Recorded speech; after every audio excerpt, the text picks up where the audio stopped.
What's up, everybody? Thank you for coming in tonight. I'm starting at 8:01. Daniel, I'm late. I had to get some stuff together here real quick, but thank you guys for coming in. Might just a audio check and a video check. Jason, we all good? Thank you for coming in. We got Carl from Chillin' in Indiana. Thank you. Your bait box should be there. Deer Slayer is live at the moment. I just talked to him. I told him I'd like to get a few people in here, maybe go over there real quick and do a little bit of a raid, like an off-the-hook raid to him. So just to show him, he was saying he was sorry to me, which was, I told him, man, don't worry about me. I said, you do you. You know what I mean? He's a young kid. He's catching fish on a frog, so you got to give it to him. Doc Talk, good.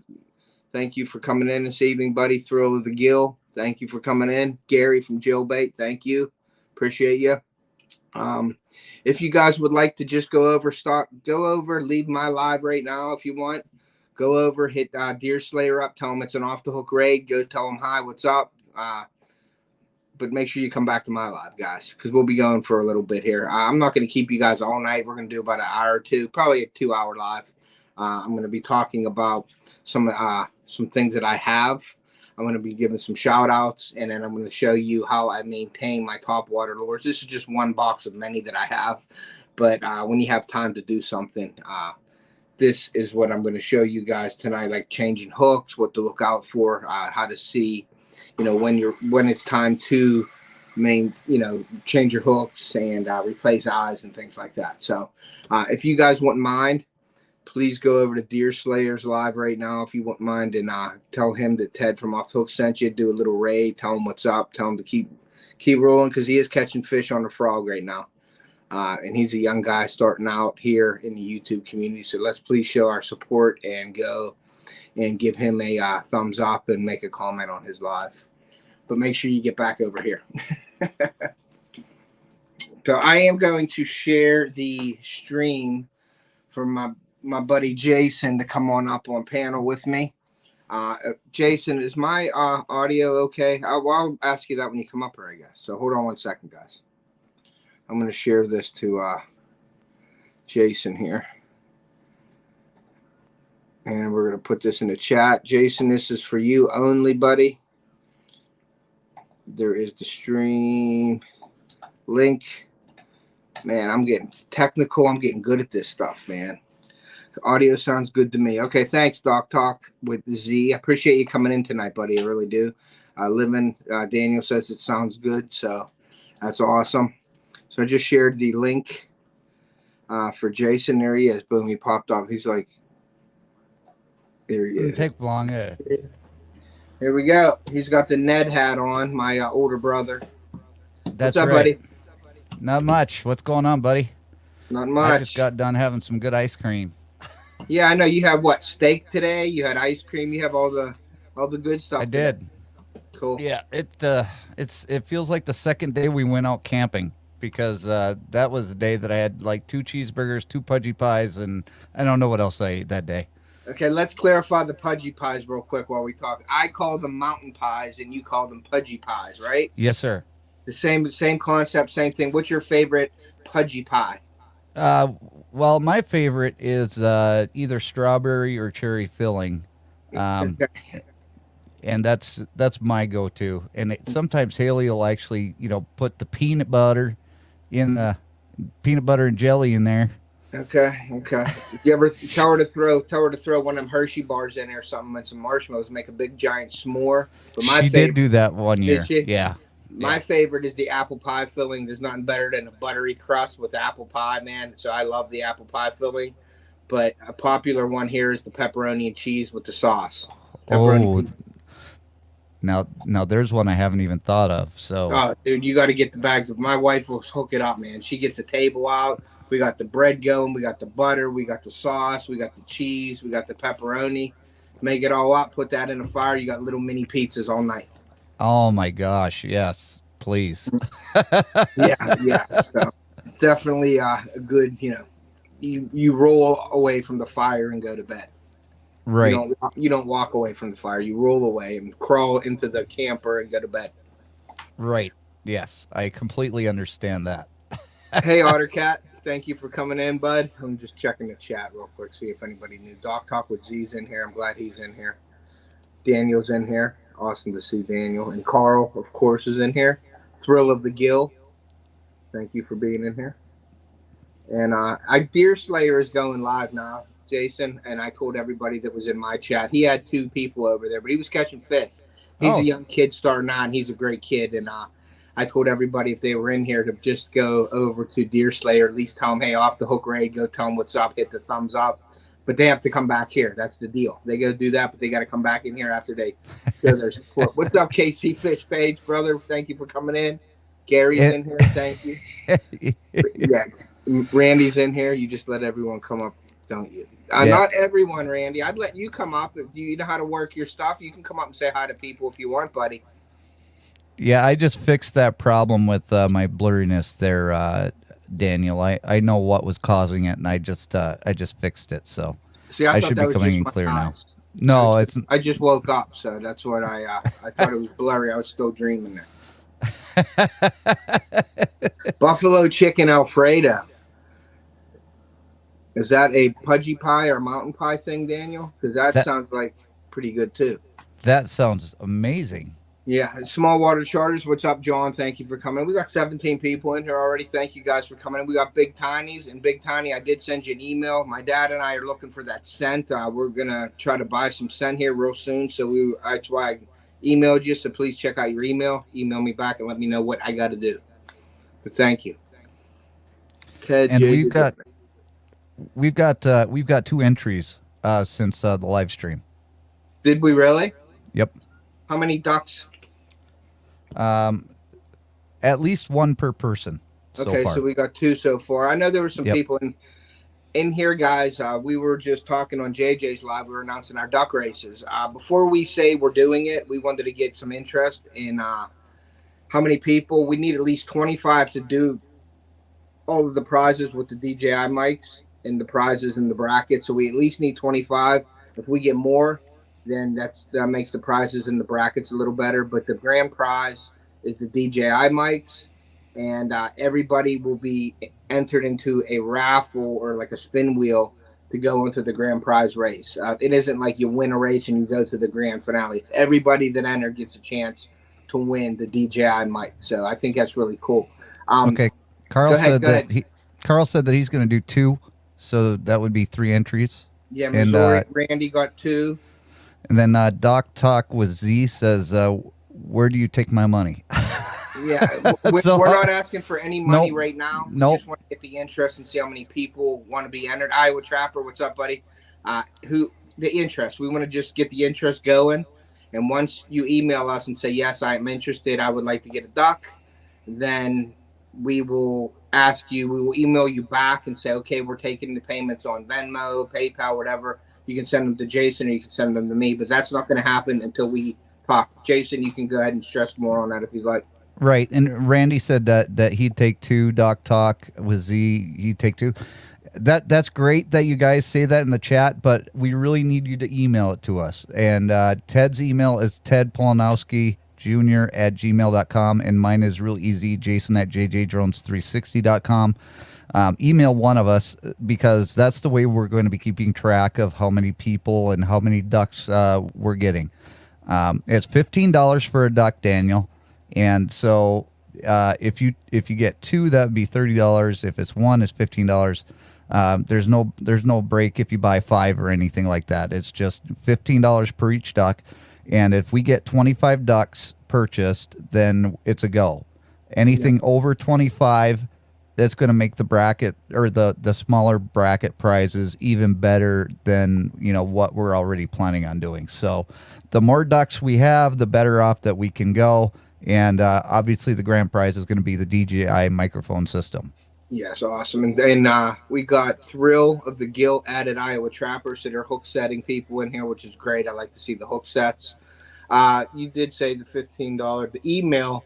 I don't know who's in here that could share my email and Jason's email. And Jason, you can't share emails if you're up, or can you? I'm gonna put them on there. All right, can do that. Yeah, I did. I did put them out there earlier. Yeah. I'm just not good with talking and typing at the same time. Yeah, and living at and saying living MN's outdoors either. Living MN. Living MN outdoors. There you go, buddy. You I deserve. did Hey, it twice today. Hey, Daniel, you need to send him a channel decal for saying your name correctly finally, because he said it earlier. And that's awesome. Crossovers in here, awesome. And I did try to find crossover, but I've been talking to him on. He's been doing some lives, and he's doing some lives on YouTube. With the paranormal thing is pretty interesting. I like watching that stuff. So we were bull crapping about about my camp and stuff when I'm down there by myself, and the stuff that I hear is pretty funny. I was like, man, I swear I hear people walking and coming up the steps. So we got into a nice conversation yesterday about it. That's awesome. Great for sure. What size shirt you wear, JJ? Extra large. Extra large. And if I keep on eating like this, I'm going to need a 3XL by next Friday. I'm trying to stay at extra large. I got an extra large JV shirt on tonight, guys, just so you guys know. And just so you all know, I haven't announced this on my channel yet, but there's a shirt coming for Ted. Yeah, I can't wait for that. It has nothing to do with my older brother, does it? I can't divulge any information that can't disclose the information at this time. Okay, no. All right, no problem. Also, I wanted to make an announcement real quick with everybody. There's going to be some fun and exciting things coming to my channel. I know some guy who does things with technology and things like that. So just keep an eye out on my channel for some improvements in the next couple weeks here. But I'm really excited for that. But I'm not going to blow the lid off of the pot yet. I'm just going to let you guys know. It's sort of like a teaser. But there's going to be some more things coming to Off the Hook Outdoors to up the game a little bit. So keep an eye out for that, guys. Ryan Smith Fishing's in here. What's up, Ryan? Appreciate you. Looks like Big Tiny's got me covered. Don't worry, Jason. Got all kinds of Hardy shirts from 3X. Ryan, that's awesome. All right, well, we got enough people in here that so tonight, like I said, I'm going to show you how I maintain some of my top water baits, and I just pulled out one box of the boat to show you guys tonight. But I also have some announcements to make, and I wanted to do that right now. Randy's in here too, so I'm going to do him first, and I am going to pull out these. Randy was nice enough. As you see my other live, my daughter was making baits when my arm was off limits there, and my daughter wanted to step in like she always does. She's a great girl. I love her to death. She wanted to do what Daddy does and wanted to make baits for you guys. And she went down there, and we had a little mishap where some plastic spilled on her forearm. And I was like, it wasn't that bad and things. But being a little girl, we didn't want her to get a scar or anything. Or my wife really was pushing it that, she had a burn on her. She didn't want to scar her up. So we took her to the doctor. The doctor gave her some cream, and everything's worked out. She's healing fine and everything like that. Everything's great. And but Randy was nice enough to order her these arm sleeves so she don't get burned. And I'm going to open them up real quick. And I just wanted to say thank you, Randy and Shannon, for doing that for my daughter. That was really cool. Carly, she's not here. She's out swimming or having a good time with her cousins right now over at my sister's house. But these are the sleeves, and they have like a thumb hole in them where she could put her hands in, and it prevents burning and splattering on her arms. If she's not wearing a long sleeve, she's definitely going to be wearing these. So, Randy, I really appreciate you sending me these for my little girl. I really, really appreciate that. And it's nice to know that people care out there with the kids and everything. And that's what's so cool about our community, that everybody really cares about each other and their families and things. And that's cool. Iowa says that's amazing. And, yeah, Iowa, Randy's a great guy. If you haven't checked out Randy, Missouri Outlaw, you got to go check him out and his wife's channel. And that is White Shoulder Farmstead. And I sort of I'm ready to say White Shoulder Boar Goats myself, but she changed her name. And it's hard to not say that name. So White Shoulder Farmstead is his wife's channel. So it tripped you up too. It tripped you up too. Yes. And I'm like, Railroader Outdoors, what's up, buddy? Thank you for coming in. I appreciate you. But yeah, so it's just really nice and humbling. Like you get this stuff from my daughter. It's like, that's awesome that people really really care. So that was one of the things that I wanted to mention tonight. The next thing is my buddy. I mean, I wish he would have sent, the Blue Yeti to Teddy thing, but that didn't happen. When I got the package, I thought it was going to be the Blue Yeti, but it was. I'm just kidding. It was Gary from Jailbait and Tackle, and he wrote me a note here. He likes to write the notes, and he gets mad when you don't write him a note. So if you send him any packages, please write a note for Gary. He appreciated the note, and it says, "Good luck with these two things. I hope they fit Gary." Now these things aren't for me. These are also for the CEO. This is a camo shirt, long sleeve shirt for Carly. So he sent this over for Carly, this camo shirt. And if she was here, she would thank you guys personally, but she's out doing her kid thing. So I'm going to say the thank yous for now, but I'm sure she will thank you guys. I'm sure she will thank you guys. My dogs, they're at the door right now. So maybe she will get on and say thank you. But the kids are home finally. And then also Gary sent this belt, this camo belt, which I'm gonna show you guys something, and I'm not proud of it, but I thought this was gonna fit me, so I put it on, and there we go, right there, guys. The belt does not fit me, so that has to go to Carly or my son, and I think it was meant for Carly because of her camo stuff. So Gary, I really, really appreciate you sending this to me. And Carly definitely appreciates it. So thank you guys for being so considerate and sending stuff. So it's amazing what this community can do. So it's awesome. It's pretty amazing that the CEO of the company is working 7 days a week. She was out there doing business meetings today on a Sunday. You make it sound like she's out there playing and having fun and doing all this stuff when she's out there doing the real work, Ted. Come on now. She is. She's out there promoting Off the Hook Outdoors, definitely. Rocco's in here. What's up, Rocco? Kyle from Dark 30's in here. Thank you for coming in, Kyle. Appreciate you guys. But yeah, it's always, but my daughter she's a go-getter. I'll tell you that. She's always thinking. Always thinking. So I just wanted to say big shout outs to Missouri Outlaw Randy for being a great guy, and his wife Shannon for sending this stuff. I really appreciate that. And Gary from Jailbait and Tackle. So please go check out their channels, guys. Give them a hook set and show your support. We were talking about in Jason's live earlier today about how supportive the communities we have. We have the droning community, we have the fishing and hunting community, and we have the homesteading community. And they are just great communities that combined as one big community. And the support between those 3 or 4, because I want to add the hunting community in there and trapping, because they're awesome too. The trapping community, it's like a band of brothers there, people, brothers and sisters, I should say. And it's just one big community, and everybody cares about each other, and it's just awesome to be a part of that. So what do we got here? Absolutely. I mean, I haven't seen this much support since I started my YouTube channel until I started, coming into the live streams and talking to great people like everybody in the chat here. And obviously Ted has been a huge help to me as far as just getting out there, getting my name out there from the beginning since he and I met.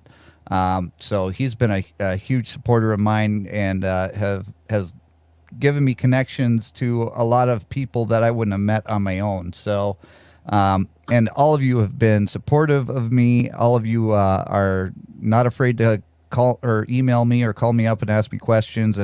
And most of you know that I will be either answering your question immediately or, in a day or two if I can't come up with the answer right away. But most of the time I can answer your questions within a few minutes, if not a few hours. So thank you, Ted, for introducing me to everybody that I've met here, and thank you to all of you people that have hook set my channel, because it's greatly appreciated. Yep, and you are welcome, buddy. And you are a class act yourself. The way you help people out in this community is awesome. And like I said, I do the fishing thing and hunting, and you do your technical drones, cameras, microphones, and everything like that. I'm learning from you. I believe you're learning from me, and that's what it's all about. Everybody learning from each other. We get a couple different people in here that has their own little niche, and everybody can learn off of each other, and that's what's great about it. So, Randy, you sent me a message and I didn't answer you. I will double check and see that. Yeah, and I remember this on your live. I did not get the email from New Jersey Fishing Maniac. I was looking for Jock Peterson because they said I look like him, and I have no idea who that guy is. And he spelled it Joc Peterson, and I don't know who the heck that is, but I'm gonna have to look it up and see who I look like, I guess. Randy, send me the message again because I don't have it.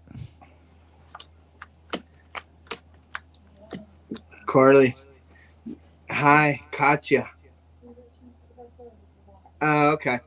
Carly's hair is a disaster right now, so she is camera shy right now, or she will come up and say thank you to Randy for sending and Gary for sending this stuff to her. But we'll give her some time. Maybe she'll come up during the live here at one time. Sean from Angling Spiders here. Glenn from Raised Outdoors is here. Raised Outdoors Arkansas. Thank you guys. And I have one more thing that I wanted to say too. Jason, do you have to say something? Just Iowa Trapper said that he's terrible with tech stuff, so I got another subscriber. My email's on my About section, and my email's real easy, jason@jjdrones360.com. Any of your questions, just email me, and I will get in touch with you right away. Yeah, and now let me say something to Iowa Trapper also. The DJI mics would, I think, help you a lot because you're trapping. You're always away from the camera talking and things like that. So you can set your camera up away from your setup. And while you're setting up, you can have the microphone on you and talk. And it's just like you're talking directly into the camera. I mean, wherever you go. I've walked, if you look at one of my DJI mic reviews, I walk 120 yards away from the camera, and it still sounds like I'm right next to the camera talking. So that might be something that you might be interested in when you're doing your trapping. You could set up the camera on different angles and things, and you can stay away from the camera. So if you're interested in ordering one or even looking it up or even asking any questions, please don't hesitate to email Jason at his email address, and he will answer everything for you guys. And Railroader Outdoors and more, email me. I don't want to turn this live stream into a conversation about drones. This is about no, you're good. You're good. He asked a very important question about his 12-year-old getting into drones. Number one, anybody under the age of 13 is not capable of registering a drone on themselves. But if you're going to get a drone that is 250 grams or more, make sure that you get it registered with the FAA. Also, you need to take the test that is provided by the FAA, which is the name escapes me right now. It's a stupid acronym. But anyways, you have to go on the FAA's website, test for remote pilots. I know that it's here we go. Angling Spiders is in here. We got Johnny Small Pepper in here. Thank you for coming in. I appreciate it. Can't stay, come to show support. I appreciate that. Yeah, and Iowa Trapper, you are going to want to look into that DJI mic, definitely. Okay, is the Trust, TRUST. Trust. Yeah, it's a stupid acronym. But anyways, make sure that you, as the adult, take the Trust test, because if you don't, you're not going to be legal to fly it. And just be aware that anything that you film or any pictures you take, don't share it on social media unless you become a certified pilot, because if you do, there's a possibility that you could be fined for promoting for furthering a business. So just be careful with that. And if you have any further questions, feel free to email me, and I can answer any question you have, because that could be, we did an hour show on that. Mm-hmm. And John from Smallwater says we don't need no stinking tests, and his test he loves is the trust fault test. Well, when I come down there, John, we'll do that. You can fall into my arms if you trust me, and we'll do it on the live.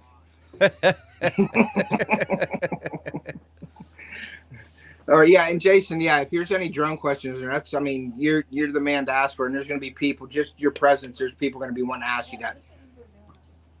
No problem at all, buddy. You answer any questions you have to. What's mine is yours on this live, buddy. So just go ahead and feel free to do it. All right. Right. So my next thing is I actually bought some new plastic. I have some dead on plastic now. And the reason why I was using bait plastics, and I always use that, but to get it to sink, you have to add salt and some things like that, some sinking additive, and it takes away from the action of the bait. So what I did is I did some research, and Dead On is a great company. A lot of people rave about this company, and this is the Black Label plastic, which is sinking plastic. Without I don't have to add any additive to this plastic. So I bought the worm and the drop shot finesse plastic. So I got 2 gallons of that I'm going to try some baits on. So if anybody's interested in getting any baits, email me. But I'll be using this Dead On plastic and trying to get some feedback from you guys on how it is, and you can let me know how you like it. So, and Doc Talk says he uses the Dead On. Yeah, Dead On is a very, very popular plastic. As you know, Doc Talk is very expensive too. So yeah, hopefully it lives up to what everybody says it does, and I think that's going to be the right plastic for me to use for my, because I don't like to add that salt unless somebody wants the salt. That's fine, but to get that creature baits, the flapping and the worms flailing and all that stuff, I don't want to add anything to it. You know what I mean? So this is supposed to be plastic only, and you're good to go. So we'll see what happens. And Big Tiny's emailed you, Ted. Okay, he did email me. Okay, good. Yep.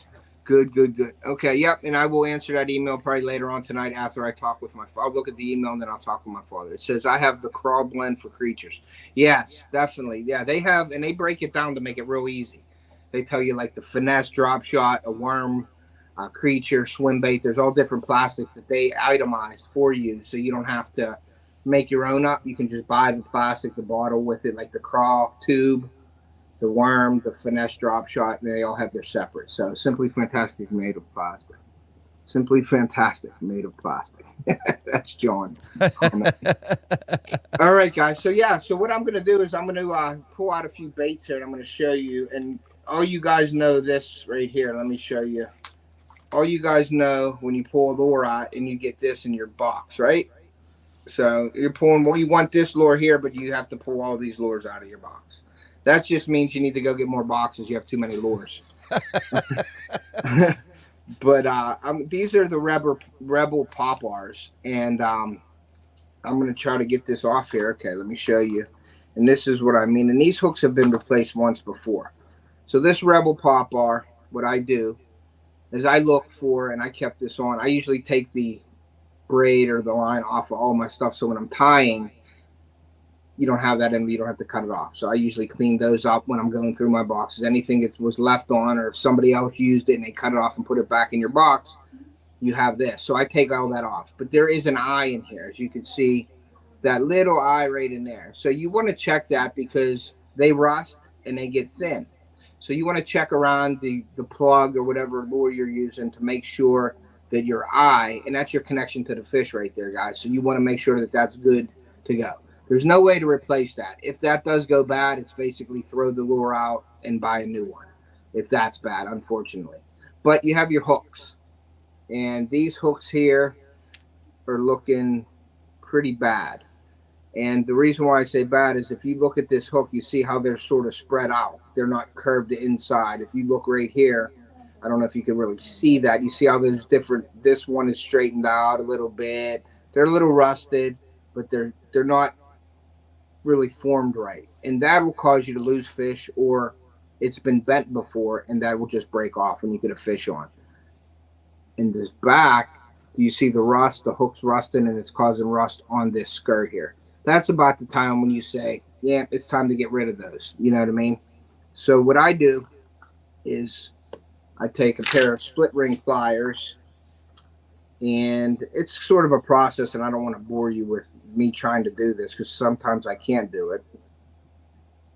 But you got to get this split ring and you got to split it in half with these split ring pliers, which could be a pain in the butt sometimes, especially if you can't see. And you got to put that hook through that split ring. Sometimes it's very difficult. Now you can get split rings that are like 3 rings or 2 rings. I use the 2 rings because it's easier to change out the hooks. If you get the 3 rings, then you have to deal with splitting 3 rings to get the hook on. So let me Kyle from Dark 30 Outdoors said, Ted, I had an issue today. I was fishing with a spinnerbait, and I'm pretty sure if I had a trailer hook on that spinnerbait, I would have had a much better result. Is he kidding? Because me and him have the dispute of the trailer hook. So I'm guessing he's kidding. Yeah, he's laughing, winking, and smiling. Yeah, he's kidding. Kyle, I won't throw a spinner. I can't say that. I will throw a spinnerbait without a trailer hook on it, but I feel out of place when I do that. So I usually put a trailer. If I don't have any trailer hooks on, I will throw it. But usually I have trailer hooks on my spinnerbaits. He's being cute, that's all.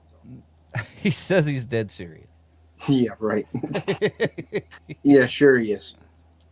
Okay, so I think I'm getting this through here now. Okay, so there we go, I think. Okay, so I got the split ring split in half, and I'm trying to take this hook off of here. And what you got to do is just pop it in there. The hook comes off.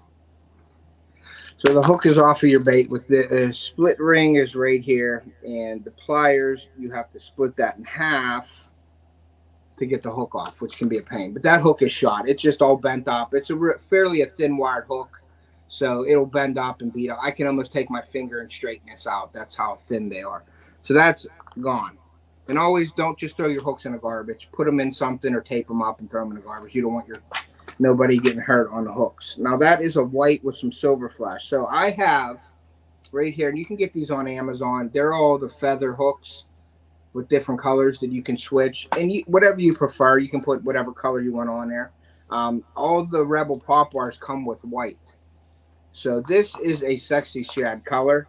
So I'm actually going to put, since it's got a little bit of chartreuse in there, I'm going to go with my chartreuse and flash tail. Now, another thing that I wanted to recommend too is when you're looking for hooks for your baits, you want to match the correct size. There's a reason why there's a size hook on your baits.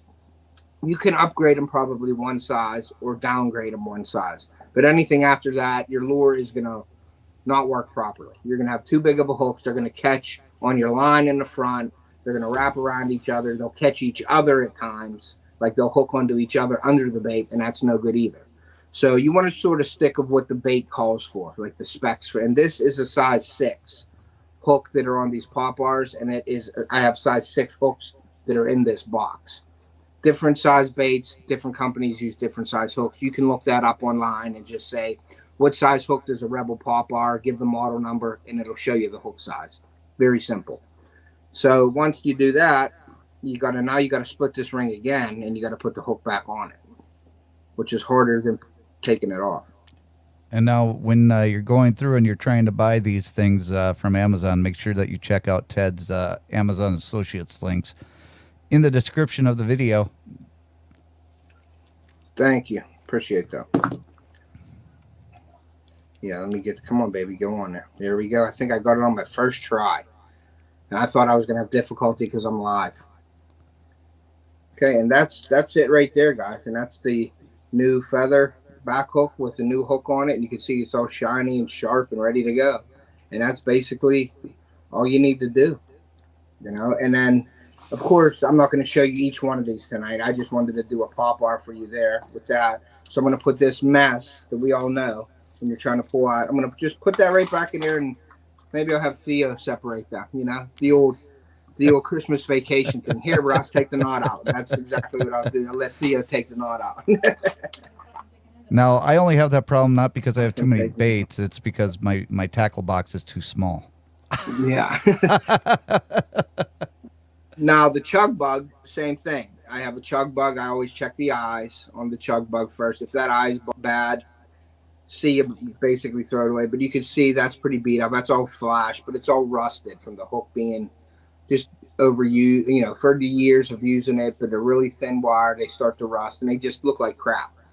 So the Chug Bug's the same thing. They have what I picked here today is all the same size hook.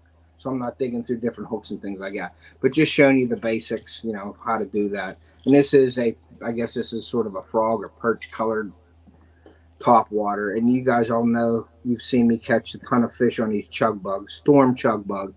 And they will all be linked in my descriptions of the video. So if you guys are interested in any of these lures, and I'm going to do this one, but I'm going to go through some of the top waters that I use here. I won't do all the hooks on them so I don't bore you guys, but you guys get the idea of maintenance and keeping your baits in order and working condition is a big part of fishing. It isn't just you go and keep throwing your lures without checking them. It's always, you want to check them and make sure that they're good so you can get that hook up. You never know what size fish you're going to get on there. And if you have a bad hook, that is your connection with the fish. So you definitely want to make sure you increase your odds by maintaining your baits. And look out for another video that I'm going to be doing on how to maintain your reels and rods. That'll be coming out shortly. But I can't see anything here to get this through here. So we're going to try to make it work here. Come on. Did it work? Did it work? Yeah, it did. Yeah, we got it through. Okay, so then I'm going to take this through. And you could also, guys, when you're doing this, is you want to check your split rings also. Because if you split your split ring and it stays split where it doesn't close back up on you, and it's really hard to see with the camera, but that split ring right there, see how it's closed? Now, if it stays wide and open, that means it's wore out, and you probably want to order some split rings too. I don't have any split rings here. I actually used them all, but the split rings that I'm showing you tonight were all pretty good. But there are some lures that could use a new split ring in it. So that's just something to keep track. You can also do the split ring and the hook also. So just wanted to make you guys aware of that. Just want to welcome in Fishing with Basquatch, Ottercat, Hey, Chris. My Green Lawn. Awesome. My Green Lawn. I think that's a new one. That is a new one. Welcome to our live stream. How did you hear about us? Did you see a post, Facebook, or whatever? We usually ask that as content creators when we have somebody new in our streams. We just ask, how'd you hear from us and things like that. So that's very awesome. You came in. Welcome. Thank you for coming in tonight. And Chris with Fishing with Basquatch. What's up, brother? Thank you for coming in. Now, when I took that hook off, all the flash just fell right out of that hook. So it's time to go. See how it's all falling out? So that means that thing is gone. So since this bait is green, I'm just going to put the green feather on it. Now, you can play with your lures a little bit, and just because the bait comes with a feather on the back doesn't mean, and I'm going to probably do that with a couple of lures this year to test them out next year, is I'm going to put 2 feathers on, because when this bait is sitting in the water, that feather will pulsate under the water. So when you pull it and it stops, this feather will move a little bit in the water, which creates an attractant. So why not have 2 on your bait instead of 1? So I don't see no difference. So I'm going to try 2 feathers next year on a couple of these baits just to see if it increases with hits or anything. And I like to do that. I like to play around with a lot of, things like that to just see the results of it. But I'm going to put this on. This one seems like it might be pretty easy here. But I say that. And it went right on. So we're going to do this. And this will be the last one that I do, guys, for you. So I'm not boring you with this stuff.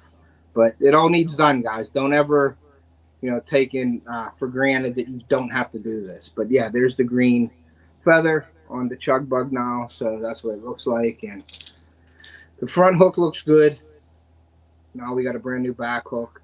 If the fish are feeding, they're going to smash this from the front anyway. But this is just another attractor. And then I'll add a split shot to this too, guys. Remember that split shot trick that I've showed you in my other videos? This lure will sit in the water just like this. So when you pull it, it just goes straight across, boom, and it spits. If you add a split shot to the back of this, your bait will sit like this in the water, okay? And this will be dangling down, and usually that's what the first thing the fish will hit there. You want them to grab both, but usually that's what they're going to hit when it's dangling like that. Unless they're feeding and in the frenzy, they're going to whack it from the head. So this sitting like this, when you pull that, it'll want to go down naturally. So you're going to make a whole different sound, which I believe you can call fish up from deeper water. So you can fish this in deeper water, 15, 20 foot, and call those fish up that are suspended 3 foot off the bottom. So you put that on like this. It sits in the water. When you pull it, it goes bloop and goes down. But if it's sitting like this and you pull, it's just going to go straight and spit and not really give you that deep blurt, that blooping sound. believe it or not, that helps out a lot. So guys, try that on some of your lures and email me if you see a difference, because that will make a big difference in your lures when your lure's sitting in the water like this and not like this. Just something that I learned from an old timer a long time ago, and I've used it for years, and it seems to help. And I can throw that in deeper water, and I seem to do well in deeper water as opposed to having no weight on that lure and calling fish up from the depth. So, but yeah, so that's basically what you want to look for. Now I'm going to show you a couple other lures here. I have this big.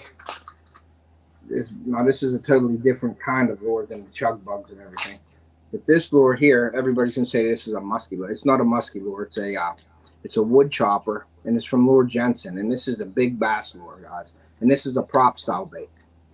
So these hooks on here are actually, as you can see, there's no O-ring on, no split ring on them.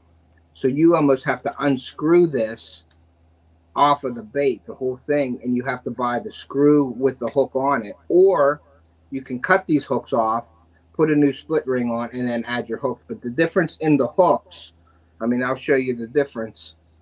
I mean, look at the difference in the hooks. There's how much bigger they are. So there's a lot of different sizes, a lot of different things to look for. This is just a different style bait. It's a double prop. When you're pulling this across the top, it just makes bubbles. But that is a whole different style of how to replace your hooks, where you have to actually unscrew it or cut the hook off, add a split ring, and put your hooks on it. Now, keep in mind when you're adding split rings, see how these hooks can get caught up with each other. See that? You don't want that. So on here, I would downsize this. Now, this came from the factory like this, but just because they come from the factory doesn't mean that it's foolproof. So you guys can do some customization of your lures, and that right there is what you don't want. You're going to be playing with this every time you're throwing this lure if you do that. So what I would do is I would take that off. I would put a split ring on it, and I would decrease the size of the hook so they're not touching, and that will help you later. Do all that work to your bait, then stick a 12-foot up. Yeah, and you can lose. Yes, you do all this work on the bait, John, and then boom, you end up losing it. Yes, and I've had that happen, but that's the fun of fishing, buddy. That's what you do. I have caught some of the best trees like that. Yeah, Jason is good for the tree pounders. That's right.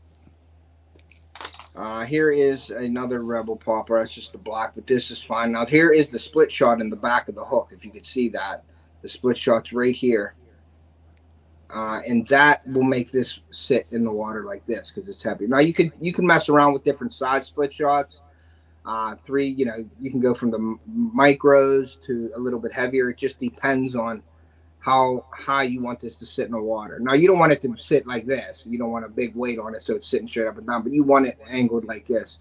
And you got to play with that according to your lures to see what the right split shot is. But that does not interfere. People think that that'll interfere with the hook set and all that, but it doesn't. In my experience, I mean, I've lost just as many with them as without them. So I don't think that really matters because you have the treble hook. You have two other hooks on here. And people were complaining about, oh, you don't set the hook that deep because that split shot interferes with it. But if the fish is hungry enough and gets both of them, you're good. But that I haven't had any trouble with that. So, but that's how that'll sit in the water like that. Then you have, and these hooks are brand new. I just put these on this year. This is the sexy.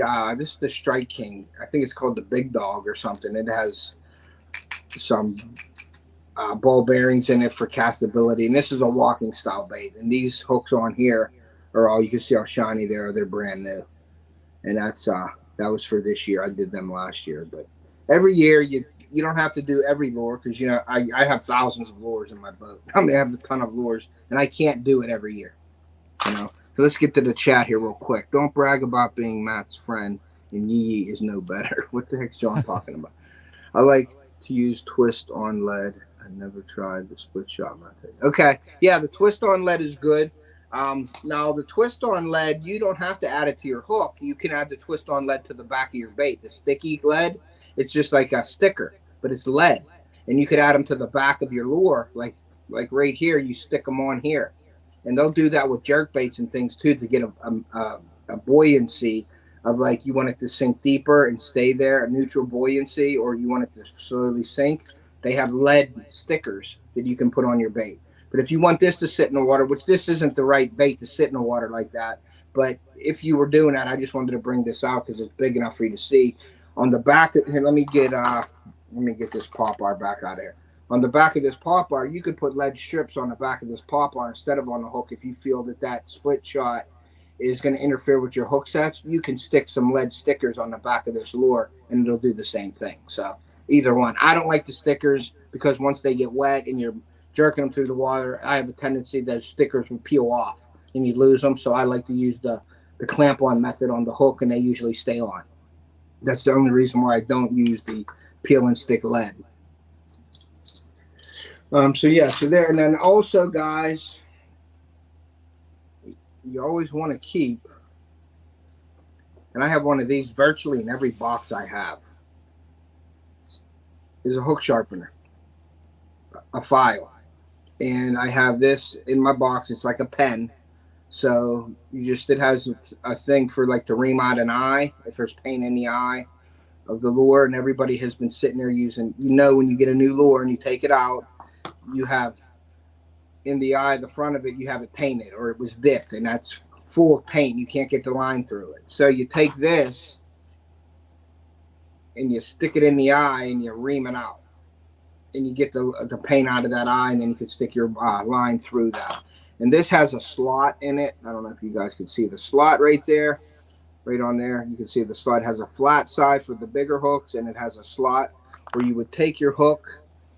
And I don't know if you guys know, you don't ever want to sharpen it to you from the hook. You always want to sharpen it away. So with the hook point, you want to come from the point down. You don't want to go from the back of the hook up on the point, because you'll create a roll on there and your hook won't be as sharp. And that's just like a knife. You know how you sharpen a knife. So you take this hook, you set it in that hook slot, and you just slide it down to you like this. And you're sharpening that hook back onto itself, so you don't have that little burr. You don't want to pull the metal to the front tip, because you get your burrs and it's not sharp. You want to pull that metal back and sharpen the tip. So that's just something to, guys know how to sharpen your hooks. You want to go away from the tip, not to the tip when you're running your file. And that's just so you guys know that. You know what I mean? So that's what I do. And that's what I have in my box right there, guys. And usually somewhere in one or two boxes, you can find a file of mine. I just buy these, or a couple bucks, and they just go right in your box, and you have one all the time if you're out on the water and your hooks aren't sticking to you, what they call a sticky hook. And if your hooks ain't sticking to you, then you probably want to run that file a few times up and down your lure or on your hooks, and that will increase your hookup rate a lot. So that's just something to help you guys out there with that. But yeah, everything we got the Spooks is a very popular lure. If you notice, this only has the two hooks, so it can't touch each other. So I mean, Zara Spooks are great lures. I'm not a real big fan of these hooks on here. I think they're more almost like an aluminum base or something. They're not stainless. They lose their sharpness really quick, and they also lose sharpness when you're putting them in your bait box. When they're banging around with other lures and things, your hooks will lose their sharpness. So these style, I like the owner hooks, or like, of course, a vector hook, because vector hook, I use them a lot, and I have them in my description. So vector hooks are good, but owner hooks are really good. You mean adding glue to the hooks isn't what makes them sticky. No, that's not what makes them sticky, buddy. But yeah, you get the sticky hooks. That's what they refer to, and it means they'll grab your hand and stick on your hand. You know what I mean? So they're pretty sharp now, but these style hooks lose their sharpness really quick. So you can keep sharpening them, or you can change them out with a vector or owner hook.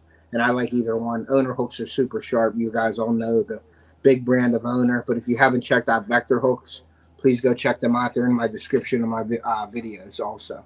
So that's basically these. Here we go. Here's another good example. Okay, so you want a lure? Here you go. have at it. You know what I mean? But then you're sitting there playing with them. And I have so many lures. I want one lure in each compartment. That's what we always fishermen want to do. But if I did that, I'd have a tractor trailer pulling up to my boat every day and me picking what boxes I want to take out on the water with me. But this is all the lures in one box, in one compartment. So, if you guys can break them down and you guys want to have as many boxes as you can hold, yay. I just try to keep everything in all my top waters in a couple of different boxes. And then I'll go as far as having a label maker and write a label maker like top water, Spooks or Chug Bugs or whatever, depending on what the box is made up of. And I'll make labels and I'll put them on the top and the sides. So when I'm going through them in my boat, I see the label. It's a lot easier to find them than having to take a box out, look at what's in there, and then move to the next box.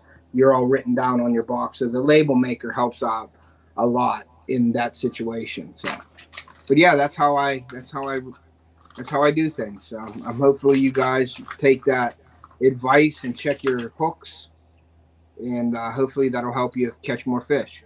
Now, those hooks you were talking about that you said that you don't like, do those pretty much come on every lure, or is that going to be a case-by-case basis? It's a case-by-case. It just depends on what companies are using on their lures. Okay. Yeah, it depends on what. Rapala is really good with good hooks on there. It depends on the company, what they want to do. And I'm sure they do that to save cost. But Heddons and stuff like that are usually pretty good, but the bigger lures, I consider them like an aluminum. I know they do saltwater lures, I believe, and that's something that probably Jailbait could answer because he's more of a saltwater guy than I am. I think a lot of them use aluminum hooks or stainless hooks on their baits, but the aluminum ones, in my opinion, are junk. I don't like the aluminum hooks at all. So when I see a bait with that, if I'm throwing it regularly, I will change the hooks out, and it's usually an owner hook or a vector hook is what I use. So now another question is just to show everybody how much of an idiot I am. Tell me what a trailer hook is. Okay. I don't have a bait here. Okay, a trailer hook is let me see if I don't have a one hook set up here at all. But anyway, so a trailer hook is this bait right here. Act like this is a spinner bait, okay? And you have one hook on your skirt. Do you know what a spinner bait looks like, Jason? It has the wire and has a jig head on it, and one hook comes off of it, and there's a skirt around it. Okay, yeah. That one hook there? Yeah. Well, on that one hook that's there on your bait, you add another hook to that hook and make the hook backwards. So a trailer hook. And what I like to do is I like to slide a piece of rubber tubing over the eye, and I snip it. And then I put that one hook from the original bait. I stick that hook through that tubing, through the eye of the hook, and it sticks out straight. And some people will put a trailer, like a grub or something on it, or a tail.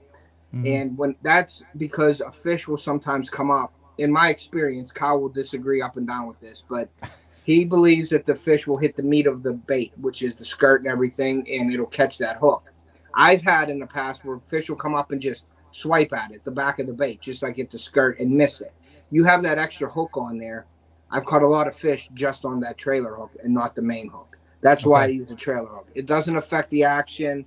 It increased my hookups with certain baits. So I use the trailer hooks on mostly all of my spinner baits and buzz baits. Okay. Yeah. Gary says that some of the cheaper mirror lures use the hooks Ted talks about. It saves retail costs for manufacturers and the retailers. Yeah, and that's what it is. It's just a cost thing where they put a cheaper hook on them. You catch one fish on them, you basically throw the hooks out and replace them because they're bent up, and keeping them sharp is very, very hard. So you want a good quality hook on your baits. Now, you can go spend, that's a ton of money. I mean, you see, I'm going to show you my box here real quick. And this is just one box out of many that I have. And these are just some of my top water lures that are in this box. Okay. So there's probably, 50 baits in there maybe. So 50 baits times 2 and times 3, you're looking at 150 hooks. So go out and price 150 Rebel or 150 owner treble hooks. and see what you're going to spend on that. I mean, vector hook, anything. You buy 150 hooks, it's a couple bucks, you know what I mean? So that's why I do a box a year or a few baits a year with it. Unless they're really bad and you have to do it, then you got to buy the hooks. But yeah, trailer hooks don't work down here. Grass catch. Yes, and trailer hooks will catch grass, John. And that's one thing about the trailer hook that you can't use trailers if you're going through the weeds and stuff like that because you're just going to have a headache. Yeah, owner hooks ain't cheap. Yeah, owner hooks are not cheap, but they are a great hook. Cheaper than buying all new lures. Yes, it's cheaper than buying all new lures, Doc Talk. Definitely cheaper than buying new lures. And at least I know what I can do with my CDL when you get your first million. I'll just be driving along with the tractor trailer full of your baits. Yeah. Where you go. Yeah, you go. And I'll just say, yep, we need those, we need these, we need those. But yeah, that's just the way it is. That's what I do. And people say I'm crazy sometimes, but I'm really into it. And I'm just trying to pass that on to you guys of what I do. And it may help you. You may think I'm a nutball, or you may take some advice and maybe you learn something from it. But that's what it's all about, is me trying to just show you how I do things and how I catch fish and pass it on to you guys to help you guys out. No, I think it's great information. I thought once it was done, it was done. I didn't know you could replace the hooks, and I guess that's just ignorance on my part. But but now I know something that I can do to instead of paying for a whole new thing, I can just replace the hooks on it. Yep. Now there's times where you can't do that, Jason, like when the paint's all gone and everything, but that's a whole nother thing. I have a compressor downstairs with paint and everything, and sometimes I will hook the lure up on a vise, like a fly tying vise, and I will spray my own pattern on the lure just to see if it works and play with it. So there's endless possibilities. I mean, you could go for days and days. I mean, there's always something you can do, you know what I mean? I just don't have the room to set up everything that I have. But I mean, I have fly tying stuff. I've tied flies years ago, probably before I had kids, and I was fly fishing a lot. But teaching the kids how to fly fish at a young age is very difficult for any fly fisherman. It's very hard. You got to walk the creeks. You got to learn how to cast. So maybe when they get older, I can teach them how to do it. You know what I mean? And hopefully they get into it. If not, okay, fine. But I'm trying to teach them the basics of fishing now. This year challenge, I'm going to have Theo on a bait caster and Carly on a bait caster this year. So we're going to learn how to do bait casters. Can you lower that? And Theo's in here getting his snacks and has his iPad blasting. So I told him to lower it a little bit. But yeah, Raised so hopefully. Raised Outdoors Arkansas says, my son will lose my lures way before the hooks go bad. That's a possibility. Fortunately, I don't have that problem right now with my kids. They're really, really good at, and I don't want to brag, but they're really good at what they're doing right now. I'm really proud of them. They're listening. There's some times where you're like, get frustrated, but that's, I guess, with every kid when you're teaching something. Even me. Some people teach me and they probably get frustrated too, but it's just a matter of teaching them and repetitiveness and doing things. And Theo is awesome the way he handles his fish and the way he fishes. Carly, another one, she picks up real quick. So I'm pretty fortunate enough to do that. Now, the last live, I don't know if you guys were in it or not, but we were fishing and Theo caught a telephone pole line with a Senko. And I mean, then you'll hear it on the live, me telling him, watch that plane is flying by. Don't catch the plane, because he has a tendency to throw it up 100 yards up in the air to come down. And so I'm teaching them how to sort of target cast now. But that takes practice, and it takes years to learn it, like skipping docks and things like that. You just don't go out there and cast. And you can tell people that are good at casting and people that aren't when you're watching them and things like that. And I want them to be well-rounded in all the things and how to cast different arms and underhand and flipping and skipping and doing all that. But Theo will catch a plane here and there, basically. Well, Gary says that he wanted to do a video on split ring pliers, but we'll let you run with it. You know what, Gary? Do a video on split ring pliers. Do one with really close ups on it, because people are gonna watch it. Yeah. Yeah, like, yes, unfortunately I don't have like all the technology, but split ring pliers, Gary, have at it, buddy, because I may learn something from you on that. So definitely do it. Just because I'm using them and all that, go ahead and go with it. I saw his setup today he had out there. He had a ton of stuff. So I'm hoping he gets his bait shop really soon. That would be awesome for Gary to get a bait shop. But yeah, run with the idea, buddy. Go with the, do it. I'll watch it, and I'm sure a ton of people will watch it, because that's one of the things I think in the fishing, and you don't see too much. Tools for fishing, you know what I mean? Like all the tools used for fishing. What works for me might not work for you. You might not like these kind of pliers. You might like the smaller plier, whatever. There's possibilities are endless. What you can do. So, John. Yeah. Go ahead. Sorry, I'm sorry, Jason. I didn't mean to interrupt you. No, it's fine. I was just going to say that John just posted a tune-up video. Yeah, and that's going to be something to watch. And I'm sure he's doing his unit, his motor, probably lower end. Probably the pump and all that stuff. So yeah, that's something to look at. You know what I mean? I did my water pump 2 or 3 years ago. And I wasn't really into the YouTube thing then. That would have been a great video to put up, because I had to do a gasket and the pump, and I took the lower end out and replaced the oil. And I'm sure John has that up. So that would be really cool to go check that out. And I'll probably watch that tonight, actually, after the live. So, hey, Raven Cat, thank you for coming in. Appreciate you. Good to see you, Cece. Another thing, Ted, that you and I are going to have to hook up on as far as discussions go in the future is I pretty much got, well, I didn't pretty much, but my dad's going to give me his old flat bottom aluminum boat. Uh-huh. And so it's something that I'm going to want to put a trolling motor on, because I'm too lazy to row. So we're going to have to talk about what the best trolling motor is going to be for that, and how many batteries that I'm going to have to carry, and all that other stuff. How long is it? I think it's 12 foot. Yeah, you'll probably just need a 12-volt hookup. Just get a 12 volt is cheaper than a 24 volt or a 36. Some people tend to overdo their boats with trolling motors. They want to put 100-pound trolling motors on 12-foot boats. And when you stand up and hit the button, you get thrown into the water. That's how powerful they are. So you're going to want something probably you can go 35-pound, 50-pound probably maximum on that.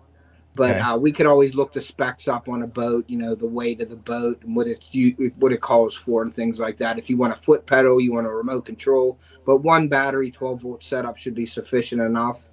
Now, I had a 14-foot Starcraft was my first boat. And there's a few lakes that were trolling motor only. So I had a trolling motor on the front. And whenever we would go to the trolling motor lakes, I would add 2 back trolling motors. So I had 3 trolling motors. So my buddy would be on the back of the boat with 2 trolling motors in his hands, full throttle, and I would be on the front with my trolling motor, full throttle, and we'd be on plane going to a trolling motor only. You know what I mean? So, I mean, there's a lot of things you can do, but one trolling motor on the front of the boat angled in. We'll have to see the depth of your shaft for the trolling motor to set that to get you your best results. But yeah, there you go. Daniel just said he needs a 36-volt, 108-pound thrust motor to row. And that might split the boat in half there, Daniel. But yeah, you'll have the 12-foot aluminum boat on plane with the 36-volt trolling motor. So yeah, there's a lot of tech, and you're good with the technical side of that. So there's a lot of stuff you can look up to find out what your specs are for that boat. So we can definitely look into that. And I mean, the boat is so old that you can't even find the boat on Google right now. That's okay. We'll just have to weigh it. We just wait. Right. We just weigh the boat, and we're good to go. That's all. And then hopefully there's enough mounting possibilities on the front. If not, we can always add some mounting. And I did my whole boat I put bass casting decks on it. I put frames in it. I rugged it. I built a frame for my fish finder on it. So I did all that with my boat. I got it painted. I used Emerald paint, which was like $150 a quart for it. Wow. I had some guy do it for me. It was like the best paint for the boat. So he did it for me in white. So I sanded everything, and I did everything on that boat. So yeah, I definitely know a little bit about revamping a boat. So definitely we can talk about that. Absolutely. Less motor, yeah. Put the most trolling motor you can to less motor is worse. Yeah, you want the best. You want the most you can get on there instead of the least amount. Definitely. Right. If he trolls the lotters out several days, 2 batteries, his tandem will give him amp hours. Yeah, the 2 batteries tandemly, but I don't know. I guess you'd have to. I don't know how you would rig that up to the 12 volt. You'd have to just rig them 12 to 12. You can't Right. cross them to make them 24, or your motor won't work properly. Because if it's a 12-volt system, it has to run off 12 volts. Yes, it can't run off of 24. It has to be Right. the 12. So you would have to, if you put them both together, you'd have to rig them so that it's a 12 volt with more, like a bigger battery. You're basically making a bigger battery so you have longer. Yes, not series. Exactly. That's the word I couldn't figure out. Series. You don't want to rig them in series. Yes. Welcome in, Steve. Appreciate you coming in. Steve from Wyoming. What's up, buddy? Thank you for coming in. Appreciate you. I know he's got something premiering, I think, tomorrow. He's got a thing. I shared it on my community tab. And I wanted to mention real quick, guys, Jason here at JJ Drones, we want to get him to 500 because could you imagine Jason with a community tab, how much he could share out and do for the community with that? So please, guys, if you don't have him, pick him up. You're gonna need him at some point. I guarantee it. If you're gonna have a question somewhere down the road to ask him on something, especially with your YouTube channel, he'll know. Please pick him up. Great guy. And let's get him to 500 so he can get his community tab. Please share his videos out. Push him to get to that 500 so he can get a community tab and even further help the community on his end too. Not that he doesn't do enough already, but that would just make it would help all of us out if we can get him to 500 because he would share people out and help us in return. So please go check him out and get him to 500. I appreciate that, Ted. And there is that little bit of an extra incentive once they hit 500 of a drone giveaway. Awesome. Deer Slayer's in here. What's up, buddy? Hey, Deer Slayer. Fish? Sounds like you were catching some fish today. Yep. He was catching. I popped into his live and he had about a 1.5 or 2 pound bass he caught on a frog right when I got in there. So that he's got potential, man. He's going to be great if he keeps at it. He's going to be he's a good channel already as a young kid, but I really respect what he's doing as a young kid. And keep going, buddy. Don't stop. Just keep doing you and have fun with your channel. Gary says JJ Drones community tab would be like a small resort run by Ned while JJ Drones is on the road. Yeah, no kidding. And for all you guys in here that don't know about Ned, it's basically, just comedy, guys. So Jason just sort of making fun of my channel, but he did ask me, he's like, you okay with that? I'm like, man, I love that stuff. Yeah. So you guys, all right, John, I will hit you up, buddy. Thank you for stopping in tonight. Have a great night. But yeah, with the Ned thing, that's just a little spin off of my channel, what he's doing. He's just trying to be some comedy, trying to make you guys smile and laugh. So please, there's nothing, I don't take offense to any of that stuff. Please, I hope nobody else does. Jason doesn't mean any harm by anything he's doing on there. He's just having fun with it. So please go check that out and show him support on that. He's just trying to make you feel good and have, you have a bad day one day and you get online and you look at Ned, he's going to make you laugh. And hopefully make your day better. And if it bothered you, Ted, I wouldn't have done a second video. I would have pulled down the first video if it would have bothered you. But it doesn't bother me. But I know there were a couple times you said that you about pissed yourself laughing. So yes. Yeah. So when you took that hat off and had that hair sticking out. When you had, let me do it real quick here, guys.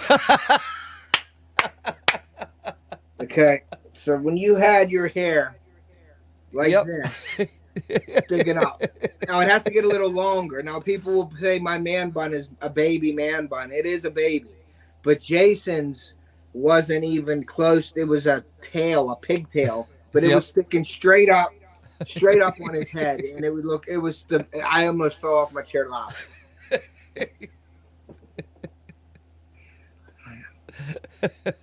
Steve says, Ted, looks like I will be fishing with your lures this weekend. Awesome, man. Let me know. Hopefully you do so. Hopefully you catch some fish with them. Wow, Deer Slayer said the biggest fish of the day was 5.5 to 6 pounds. Yeah, that's awesome, buddy. Congratulations.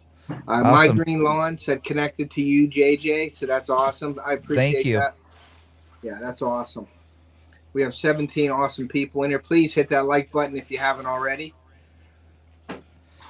You know, and the one thing, and this is kind of this isn't really fishing related or anything like that. This is Uh-huh. just more of a venting on YouTube, is the fact that that community tab could just change so many people's, you know, trajectories of their channels, because you know, I want to take and use my community tab to not only further my channel, but to, you know, to support and promote other people's channels, and to, you know, to give tips and stuff that you don't have to give in a video or anything Mm-hmm. like that. But, you know, it's just something that is my goal. If I don't ever get monetized ever throughout my YouTube career, I'll be fine with that. But having a community tab, I just feel like I can do so much more help than I can do any other way.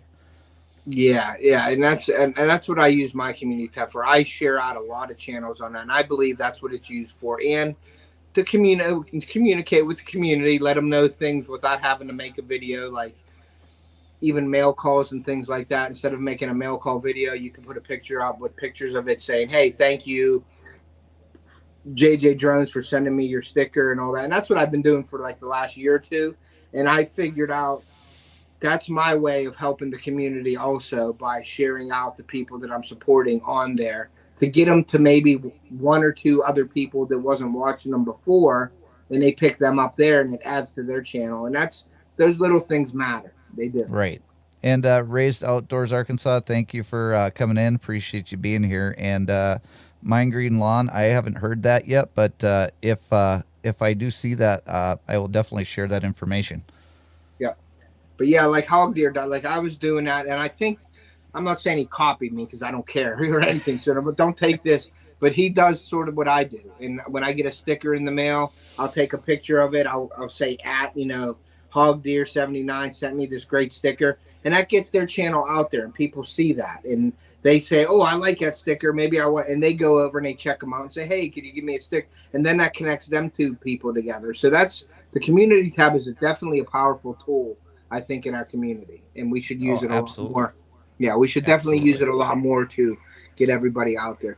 Thanks for sharing me out, Ted. See Steve saying thank you. Dr. Modog has been doing well with his video sharing on his channel. Yeah, Modog, another good channel. Go check him out. I'm surprised he's not in here right now. But yeah, Joe, or I'm sorry, Hog Deer does do good with his community tab. Yeah.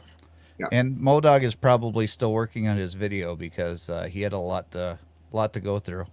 Yeah, and for those who don't know, go look at the live. When was the live stream? Wednesday, right at Yeah, 7:30. last Wednesday. Yeah. Um, Jade, you want to? Well, first of all, I'm going to give my path on that. At that last live stream with Modog, Jason was up on panel, and Modog was having difficulty with his GoPro. So Jason sort of explained some of the settings to put your GoPro on to help him out, and it came up in the chat where you can explain it, Jason. Go ahead, tell him. I Okay. don't. I don't want to ruin it. This is your thing. Okay. Well, I was on Modog last Wednesday on his live stream 7:30, and if you're not there, you should probably go check it out. But definitely check out the live stream from Wednesday. He was having a difficult time trying to get his settings right with his GoPro 9s, and basically the 9 and the 10 are very similar to each other. So if you're having problems with your settings on your GoPro, go and watch Wednesday's video, because it's an hour long, pretty much, segment of the GoPros. But he had mentioned about the fact that he was, well, I was already off the live when he mentioned that he was having a hard time taking the camera off of his hat and then bringing it down and not being able to see very much. So I asked to be brought back up on the live because I had an extra remote, and I just told him I'll send you my extra remote, dude. Yeah, No and that's problem. that's the kind of person that Jason is. I mean, he sent them a remote.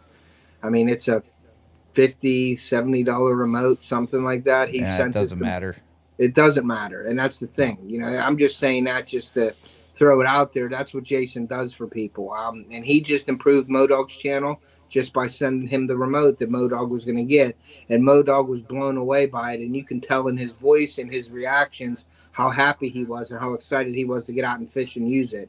And he did. And that's why he's probably not here, because he is editing all the great footage that he got from it. Now, I do want to stress, though, Jason, and I think you hit that and you sort of made me a believer on that live was, and since, we're done with the lures, let's talk a little bit about the technical things that you hit on in that live and bring them into this live was, a GoPro isn't made for your main camera for your channel. You know what I mean? So you want to go ahead and just explain that to the people a little bit, what the action cam means and what the GoPro is all about? Okay, so with GoPros, they're not made to be your number one camera. GoPros are small, they're compact, there's no place for air to move around inside the unit, especially when there's batteries inside of it. Now, there's people that say, well, just take the batteries out, put an external battery pack to it. That was me. That was me. I want to admit that was me that said that. So go ahead. I'm sorry to interrupt you. Hey, Amanda, thank you for coming in. So it doesn't really matter whether or not you have that external battery pack on it. If it heats up and it continues to run, it's going to destroy that processor inside of it. That's why when it overheats, when the battery is plugged into it, it shuts itself off, so it saves that processor from being destroyed. If you just plug it in from an external battery and you just let that thing run until it fries the processor, I mean, then it's done. There's nothing more that you can do to save it. So that battery cutoff and the heat thing is to shut it off so that it doesn't damage that processor. And, so many people say, well, if it's overheating, just remove the battery using it doesn't matter. You want to ruin the camera or you want to save it? Those are the two choices that you have. And I was ignorant to that because I was one of the people that was thinking that if the battery's not in there, there's going to be more air moving around in there. But that doesn't matter. The processor's what's running, what heats up. That processor, especially in the 10, even opposed to the 9, the processor is bigger and stronger in the 10. And it runs constantly, and it's just more powerful. So it's going to get hotter quicker.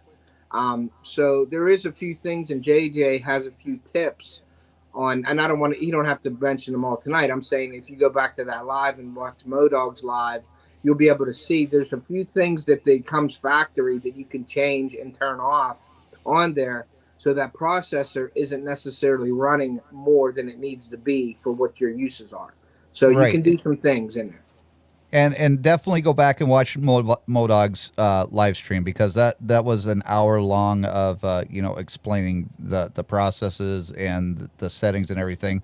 But the one tip that I will give you here that you don't have to go and watch the live stream for is the higher the exposure rate, the more that processor is going to run. So if you're shooting at 5K 30 on your GoPro, it's going to last maybe 10 minutes. If you're going to do 4K 60, it's probably going to last, 10 minutes. Yeah. But if you drop it down to 1080, 1080 is really all you really need to shoot, unless you're going to be zooming in, and unless you're going to be, and then the frames per second, as long as you are not slowing down your footage for slow motion, you're good with 30 frames per second, no matter what exposure rate you're doing. So just remember that when you're setting up your GoPros, and don't expect to be doing hour-long clips, because if you are going to expect that, you're just going to be disappointed. And one more thing, I just want to call out Randy, Missouri Outlaw. He's a great guy. Him and Shannon, salt of the earth people.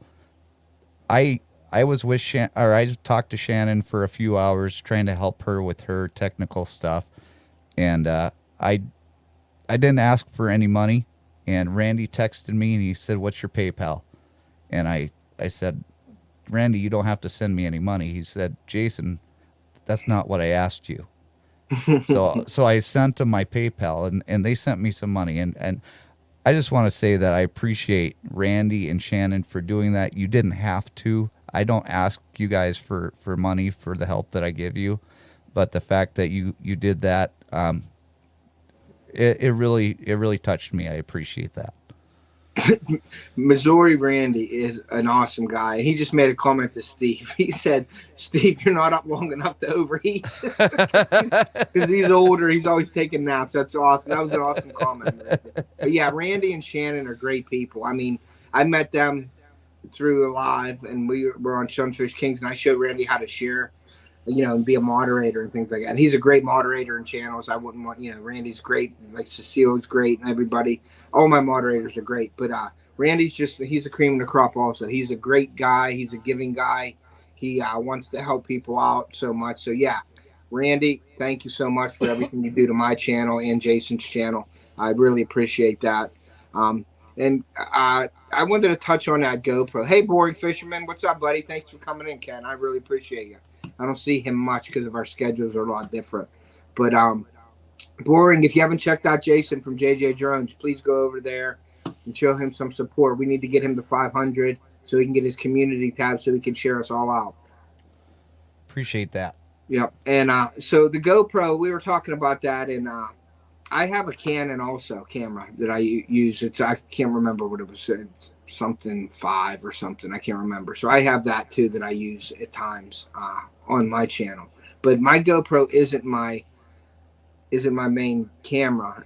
It's on the window of the boat and it's shooting up front. So you'll get clips of me catching fish with that.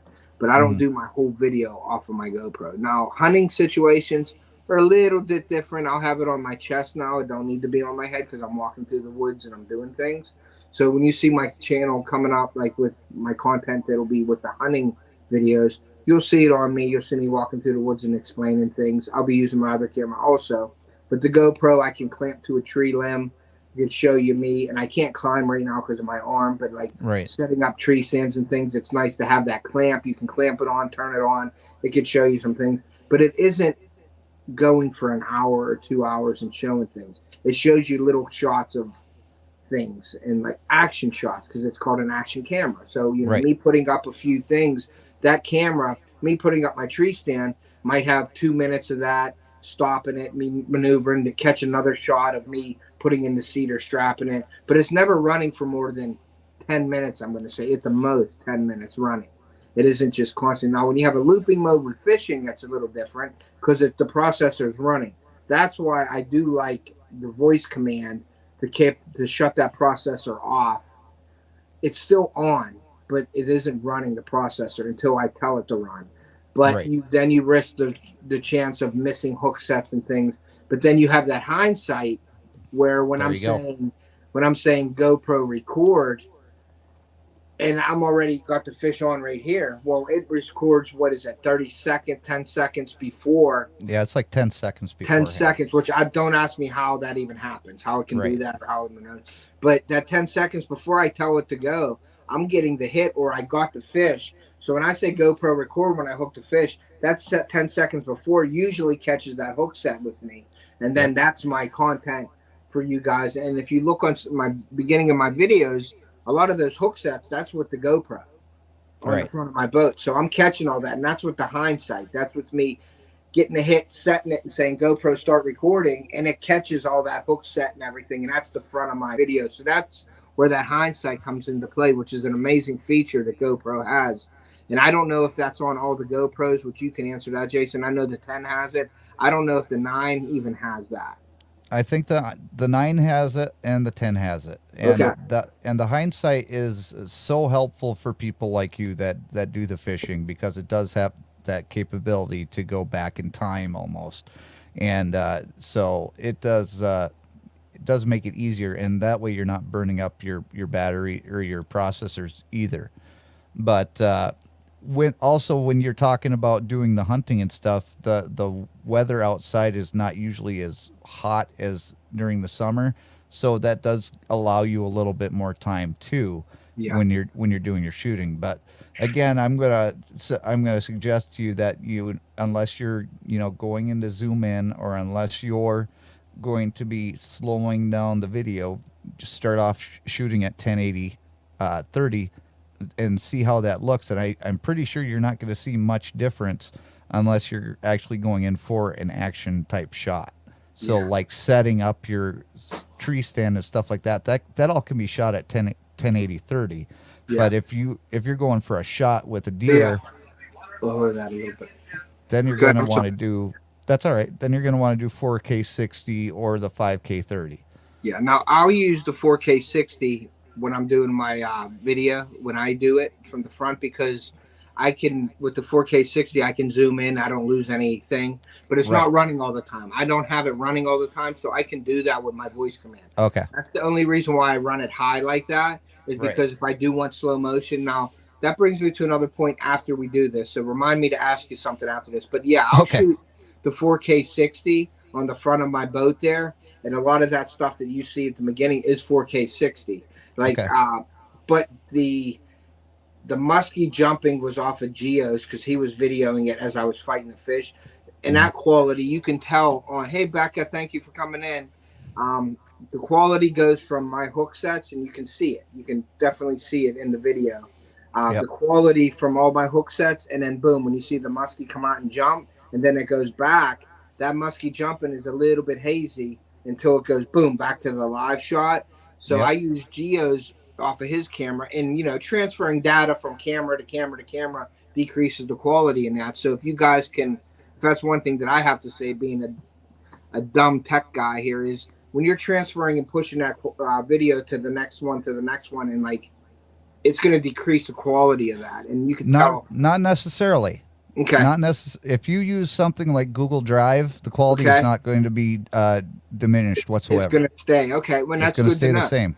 Yeah, Yeah. and that's great to know. But when I took it from Geo's camera to mine, that quality wasn't there. Like if I was doing it, you know what I mean? And that's just Right. I seen that. So you got to be careful. That's why I get nervous. That's why I run it on 4K 60 because I want to get everything I can get out of it. I want to get out of it because I'm not running it constantly. Right. If I was running it constantly, I would definitely do what you said. I would drop the quality 1080, go to 30. If I didn't want to get the slow motion and the hook sets, I would do that. But I don't run it. I'm not using it as my main camera. I'm not running it nearly as much as half of the people that are running it. I may Right. be running it out of an hour. If I catch 5 fish, I'm running it for five. I'm running it for 10 minutes in that hour for the fish catches, and that's all I use it for. But my other main cameras are mostly the driving and the shots and the talking and all that's my other camera, not my GoPro. You know. Now, one thing I did want to mention before the chat got away too far from us is that Randy said that White Shoulders Farmstead is having a giveaway soon. $150 Visa gift card is the top prize, and baits from Ted and many more things. Cool, cool. Now, did you get the bait box yet? Because I sent that out, so I'm hoping you get it. If you haven't got it already, you should get it in the next day or two. So should Carl and Deer Slayer. So I'm hoping they get their boxes like tomorrow. But I sent them out Thursday, I believe it was. So we'll see. Hopefully they get to you tomorrow or Tuesday at the latest. So, but yeah, I mean, I love my GoPro. Don't get me wrong. I don't have problems with overheating with my GoPro because I'm not in that situation running it constantly either. So I'm fine with my GoPro. I have a GoPro Hero 2 that I still use sometimes. Yeah. And I got the waterproof because when the GoPros first come out, they were a little square box like this that they weren't Right. waterproof. So you Right. had to have that big clear plastic case on it. And I have all the doors in it because the audio sounds like crap when you have a waterproof case. It sounds like you're in a bubble when you're talking. So I have a use for that. I'm not gonna not use that because I have a use for that. And I'm going to use my GoPro 2 still on my videos. And it's Yeah. good quality video. It's 1080. It's still good quality video. That's the maximum it is 1080. But I have a use for that. Excuse me. I have a use for my 2 still. Right. A random question, Ted. Do you make any high-speed trolling type baits? I don't. I just make plastic baits that you could put on like jig heads, like trailers. Uh, my off the hook grub may be a good trailer bait for high. I don't know about high speed, but I'm sure they would flap.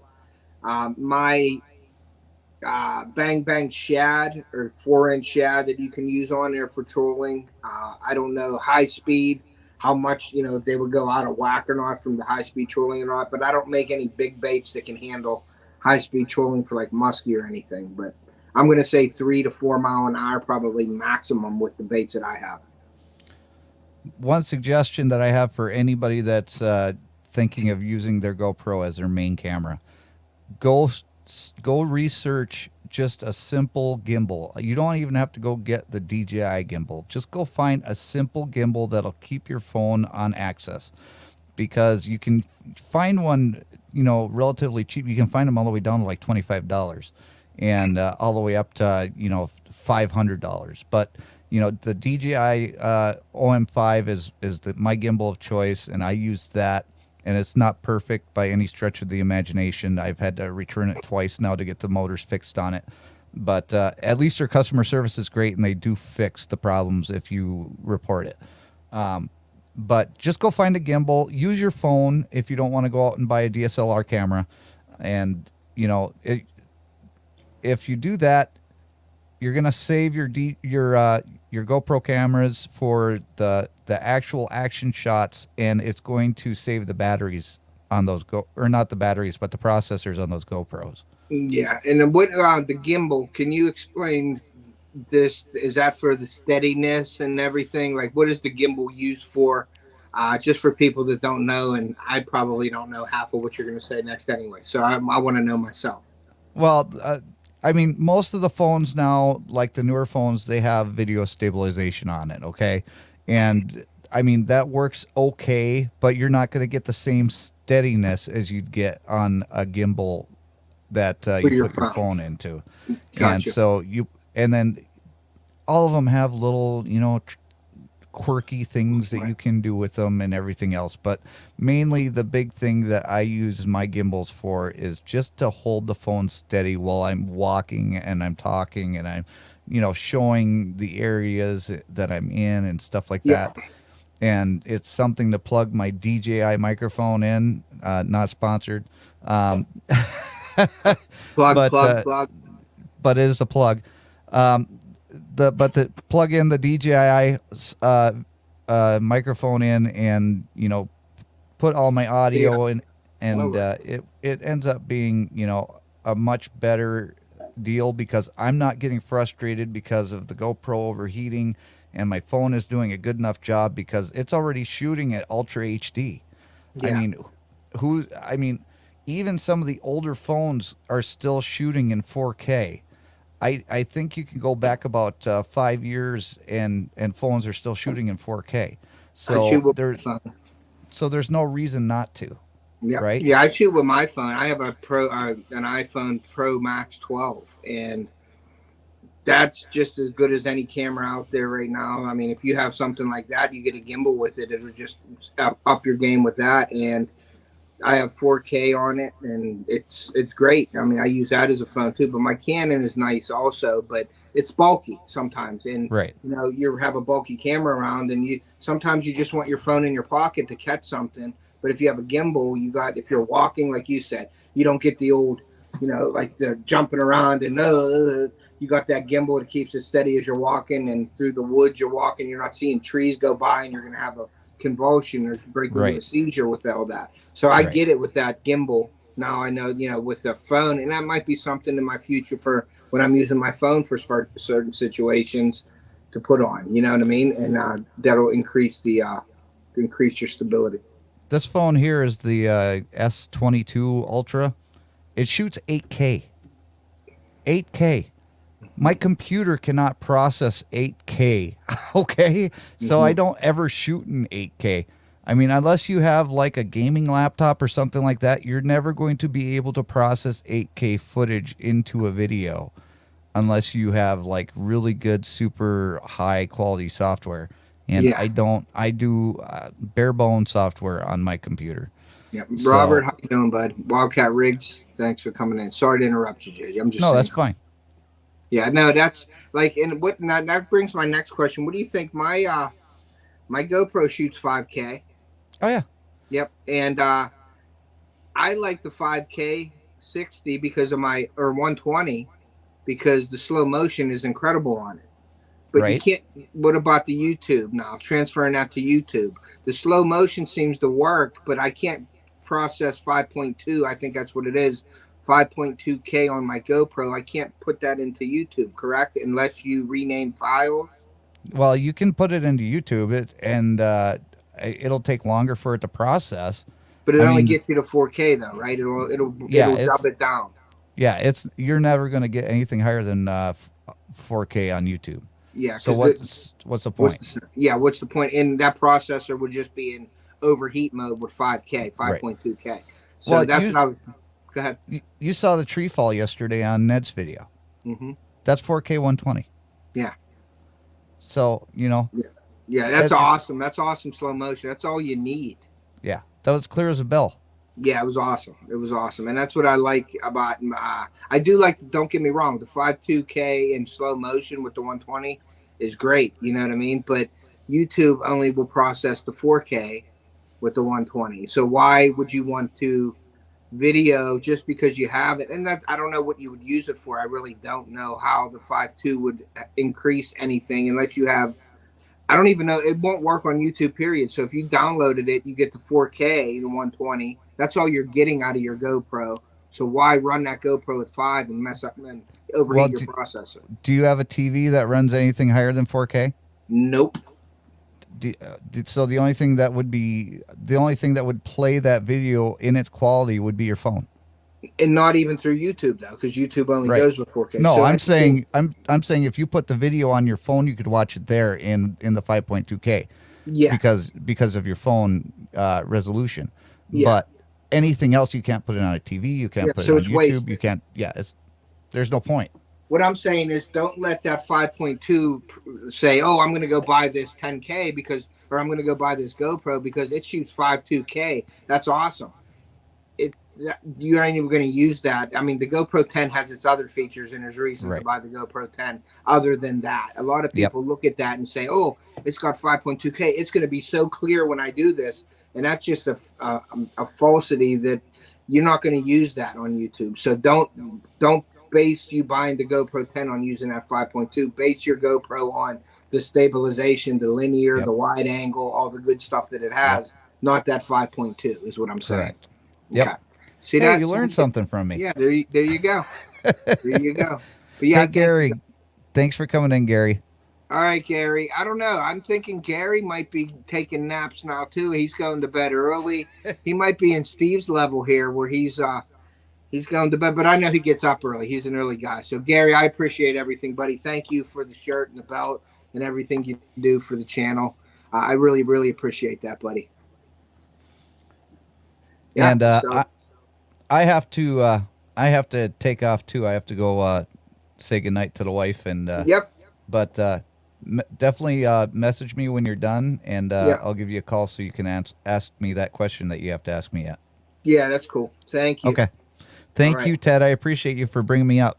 Yeah, man. Thank you for coming up and stressing to the chat and getting all the technical questions, because that's a real big thing here. And I'm glad I have you as my right-hand man, and you have me as your right-hand man. So I really, really appreciate that, buddy. Thank you, and have a great night. You too. And anybody that has questions, don't forget Jason at jjdrones360.com. And email me, and I will answer any of your questions as soon as I possibly can. Thanks, guys. All right, Jason. Thank you. Yeah, guys. So, yeah, Jason, great guy. But, yeah, anybody that was in here or that wasn't in here, I did a little just on what to look for the for your baits, on how to change, these hooks that are bad and things like that. But I did switch. I can't lift this with my arm, but I did switch to the dead-on plastic, guys. So I'm going to be trying this new plastic out. I got 2 gallons. This is the Drop Shot and Finesse, and then I have a worm one, and I have a swim bait one. And I'm going to be using the dead on because I've heard everybody ranting and raving. Hey, JJ, thank you. Hunting and stuff with JJ. Thank you for coming in. So the dead on plastic is a good quality plastic. They break down all the guesswork with it. They give you the worm, they give you the Drop Shot Finesse, they give you the craw tubes, they give you the swim bait, and it's already pre-mixed for you. So Doc Talk's making baits right now, so that's cool. I'm going to be doing some live. I got a bunch of stuff to give away in my next live, so make sure you guys tune into that. I got a bag full of stuff for fishing that I'm going to be giving away. It'll be a nice giveaway night next time I make my baits. So yeah, but the dead on plastic, I've heard a lot of good things about it, so I'm gonna try that out. I was using bait plastic, and you do have to add an additive to the plastic to get it to my sink rate that I like for this pig sticks and things like that. So, and that does kill some of the action on the plastic. So I'm going with this dead on plastic to see the action, because you don't have to add any additives to it. So it's going to be straight out. The black label is a sinking plastic, and they also have a white label, Featherlight, that thank you, Raven Cat. I appreciate that. But yeah, I'll be doing giveaways on my next live.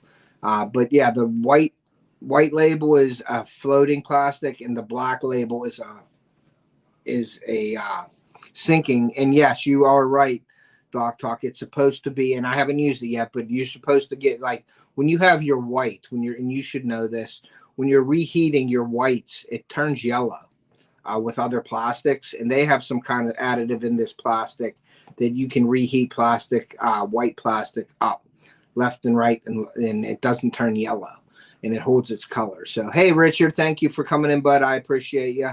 But yeah, so the dead on plastic is a premium plastic. It doesn't mess up and like get hard on the bottom when you're mixing it. You just got to do a nice stir. You don't want to shake your plastic up and create air bubbles and all that good stuff with it. But I'm definitely anxious to try this dead on plastic. So if anybody's interested in buying any of my baits upcoming here, it is going to be with the dead on plastic. I believe it is a premium plastic and a high quality. So I'm going to test it out. Maybe I'll send a couple packs out to some people just to test it out and give me their results, give me their feedback on it here coming up. So if anybody's interested in maybe receiving a pack of my baits in the upcoming future here, please email me and I can get you, so that way I put this out there, because I don't like to just make baits and sell them. I like to get feedback from customers and things like that, and from people that are actually using them. So if anybody's interested in getting a pack of baits, let me know, and I can probably ship you out a pack just so I can get feedback on this plastic. So just email me. The email's in my description. All the baits and things like that will be in the description of my videos, like they always are. So please go check out that. Go check out my affiliate links, my Amazon affiliate links. Fishaholic is on there. I'm not associated with them. My big sticker, awesome, Randy. Thank you very much for sending me that big sticker from you guys. I can't wait to see that. I think, a place I'm going to put that. I know where I'm going to put that. That may either be in my lives in the background or not. I don't know yet, but I think I have. Ashley Brady is in here. Thank you, Ashley, for coming in. Appreciate that. Check out Dip Your Car for some pretty cool color shift pigment. I like the I've seen the Dip Your Car, and I've also the Alpha Pigments. Is somebody that I'm waiting on for them to send me out this sample pack of their pigments so I could try them out. But I guess he's busy or whatever. And I'm waiting for the Alpha Pigments to send me some stuff to use. And then I may start using them. So, but yeah, Dip Your Car is pretty cool. So, but yeah, that's what I got. I got the belt for my daughter from Jailbait. He sent the shirt. For all those that weren't in here earlier, he sent a shirt and a belt for my daughter, Carly. And then he sent a thank you note with that. And then Randy, Missouri Outlaw Randy, sent me these sleeves for my daughter, for burn resistant sleeves when she's making my bait. So I really appreciate you guys for doing that. I really appreciate all the support you guys have given me. I'm trying to do these kind of lives with more Wabash. Nate, I'm curious if you have Helgramite. I don't have Helgramite plastic. I don't even have a Helgramite mold, but I'm going to be taking, and I am throughout the year taking requests of what molds that I should buy. But I got an idea of some ice fishing molds that I'd like to get, some crappy jig molds maybe, and a few bigger molds for bigger baits like paddle tails and things like that. And I'd also like to get into the hand pour where there's a mold where you hand pour paddle tails. Now that creates a lot more plastic. There's a lot more dealing with it. They can be very expensive to sell. So I don't know if my customer base would want hand poured paddle tails. I mean, you're looking at probably for 3 of them, you're looking at anywhere from probably $12 to $20, depending on what you're doing with them.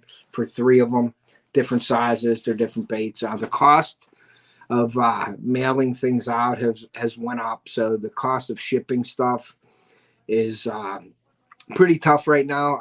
On all my baits, I do include shipping with that price, but I don't know how long I can do that for. I may have to ask for you guys to pick up the shipping on the baits for that, or try to just maybe raise the price to cover shipping on the baits right now. Ugly Dog Lures, hey Charles, thanks you for coming in. So there's a lot of stuff that's involved behind the scenes that a lot of people might not know. But yeah, shipping baits and boxes and things like that, it's pretty costly right now. So, and I don't want to have to raise prices, but unfortunately sometimes you do. I'm not raising my prices now. I'm just letting you guys know that. So, if you guys want anything, the prices are all the same, but I'm going to have to look into that in the future just to be cost effective on me, either adding a price increase on my baits to cover some of the costs for shipping, or if I'm just going to have my bait prices and then the customer pays for shipping. So, but that'll be to be determined coming up here. But yeah, and I just wanted to get with you guys. I love going live with you guys. You guys are great. So I like to stay connected. JB, hey JB, looking good in the pic. Here you go, buddy. I did change the hat. I have the hat over here, but let me hold on 1 second.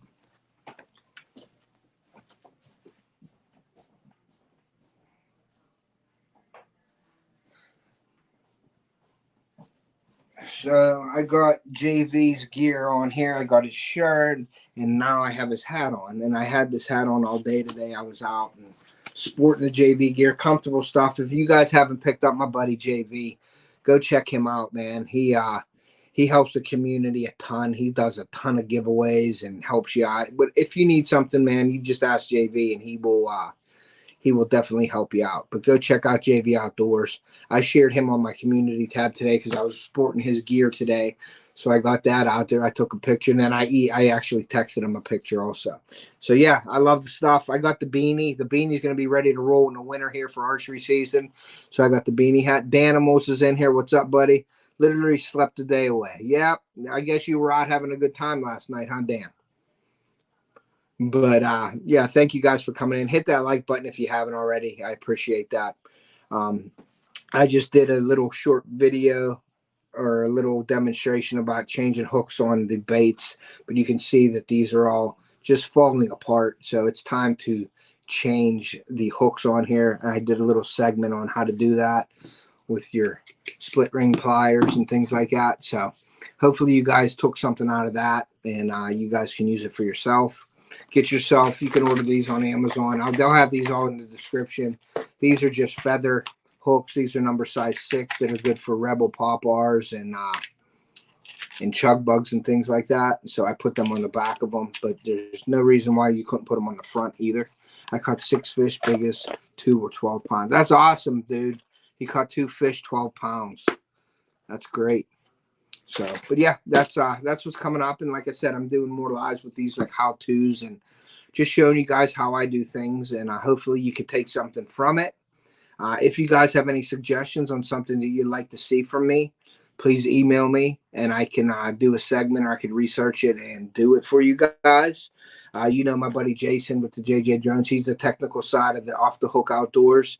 There's going to be some cool things coming in the future here, so keep an eye on that.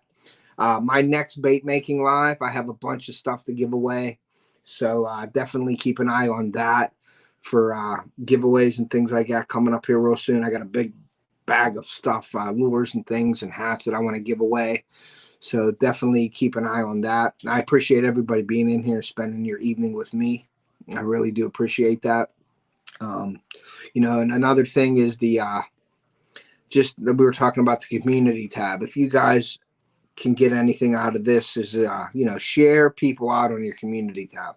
That's what it's used for. Like get your buddy or anybody that you're supporting comes out with a new video, share them out on your community tab, and maybe they'll pick up one or two people that they might not have picked up, and that can create a chain reaction, and they follow, and then somebody else follows them. So that's really a good tool, really powerful tool that we all have. And unfortunately, you got to wait till you're 500 hook sets for that. But once you get to that point, definitely use that. That's a powerful tool in our community, and we should use it to our best ability. I need a community tab.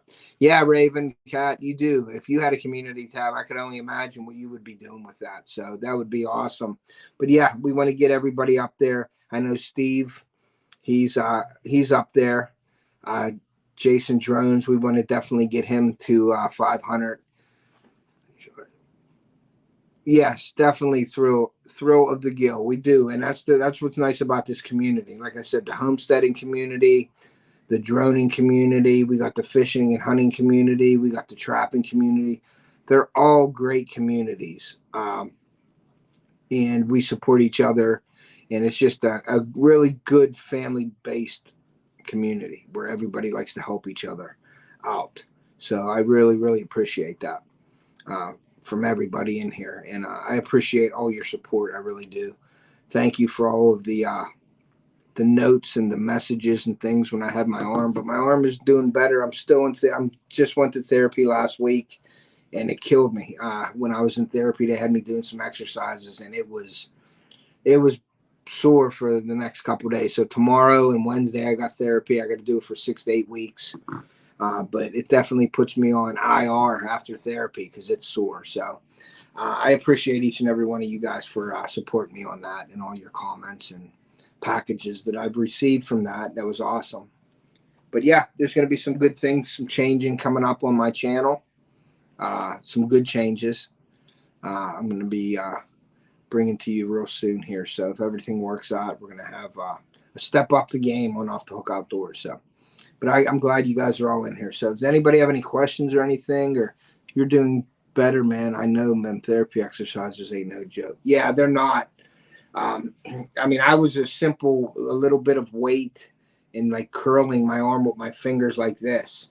And you couldn't imagine how much strength I lost in my arm from that injury. And it was just like my shoulder will hurt now because I'm trying to compensate holding my arm up with my shoulder, so it hurts all the time. I'm taking ibuprofen, 800 milligram ibuprofens, and things like that to help out with the pain. But yeah, it's coming along. It's going to be a slow process, but it is. I think I'm only going to be fishing like 1 or 2 more weekends, and then I am done fishing for the year. I'll be putting my fishing stuff away, and nice hot too, Ted. What does that say? Nice hat. Oh, okay, nice hat. Yeah, that's a nice supporting my buddy there, supporting JV because he does so much for the community. Yeah, and but I'll be doing, I think, just 2 more fishing weekends at my camp, and then I close it down, my lake house, and I rent it out for the summer with the kids. So I turn usually August. It turns to now. I would wish I could fish more into September and things like that, but just my hunting schedule. It runs right into it. So August, I'm done with the fishing rods. The boat gets put away, and then boom, August, September, I winterize the boat. The boat gets put away, and then all the hunting content starts coming out. The food plots, the tree stand placements, the scouting for the deer cam pictures, all that stuff will be coming up real soon, and then my hunting will start with the hunting videos. So look forward to that. I don't know, my son, he's such a sweet kid. I don't know if he's going to want to go hunting and shoot a deer, but he wants to. So I'm going to take him in a mentor program this year. My daughter, I missed the video. I do have a video up, but I missed a shot of the doe that she shot a couple years ago. It's way, way back in my channel, but she went out for the first time and actually shot a doe her first time out. So that was pretty amazing that she did that. So I know she can shoot a deer. But this year I'll be using a crossbow, obviously. I wanted to get back in with my bow, but with my arm injury, and I'm supposed to get this carpal tunnel fixed in my left hand. I got it fixed 2 years ago with my right hand, and that was good. But my shoulder now, my arm, I ain't going to be able to pull a bow back this year. So I am going to hunt with my crossbow, and you'll be getting videos from Ohio and PA this year with that. So that's something to look forward to. I'm hoping I can put out some good content with that, and with the new stuff that I have, it should be better content, and hopefully get a deer down in Ohio and in PA for you guys this year. Last year, I got a deer down in PA, and I got the shot on camera, which was awesome. That was one of my best videos. Besides my kids catching fish, that's one of my favorites. And then I hit a real big 13 point last year down in Ohio, and it was a deer that we were trying to hunt for years. But this year we have a monster 200 class deer down there that my buddy's trying to go after. It's like a mega giant, and I would love to do a series or something on that. But being such a big deer and being so touchy with like going in, I really don't want to go in and ruin it for my buddy on filming and doing things. I want him to get in there and get this deer. But I'm probably going to bring you guys some videos on how we're setting up on them. Hopefully we get some trail cam pictures of them so I could share with you guys that. But it's not on our hunting lease. It's public land. Yeah, hunting is my passion too. I love fishing, but my hunting was my first love. So that's definitely a favorite of mine, is the hunting. And I did email Big Tiny for his scent. I want to get his scent out there on some mock scrapes now. I should have mock scrapes up already, but just with my injury and the setbacks of that, I haven't been out in the woods too much. I was going to go out today, but we're getting new roofs and stuff put on my house, and the guys were here Saturday. So I didn't have much time this weekend to get out and do that. They're supposed to finish up the roof tomorrow. And then we're looking at getting new windows, siding, gutters, soffit fascia, all that good stuff. So I'm dealing with that stuff now, and trying to get the hunting content out to you guys too. So you know how it is with time, just time. We don't never have enough time. So you want Big Tiny scent. Yeah, I want Big Tiny scent. He's Rubline Scents is his company, and I want to buy some scent. Me and my dad want to get out there and get some, not you, Danimal. So we want to get some scent out on the mock scrapes and get our cameras up to see what's there. I know there's a big one where I hunt here at the house. I have a camp also with 100 acres. I know there's deer down there. There were some big ones down there last year, but we put some food plots out last year that really went well. And I did a couple videos on the food plots last year, but I want to do that again this year with my dad's food plot and a couple other food plots that we're going to be adding to the property, our deer management program. So I'm going to go through all that with you guys, our deer management program and what we're doing, fertilizer line, what we're planning, all that good stuff. So that will be Big Tiny's back in here. What's up, Rick? Thank you for coming back in, bud. Appreciate you. I was just talking about you and your scent. So, all right, JV, thank you, buddy. Thanks for coming in. Appreciate you representing you, buddy. So take care. Thank you for everything that you do, bud. I appreciate that. But yeah, I'll be doing the food plots and setups and tree stands and deer cam pictures coming to you real soon here. The fishing is going to go away in August, and hunting will be priority. So keep an eye out for all that. I am going to probably end this live now. I've been going for 2 hours. I've kept you long enough, and I appreciate you guys spending your 2 hours with me. I really do. So thank you so much. Keep an eye out for my live.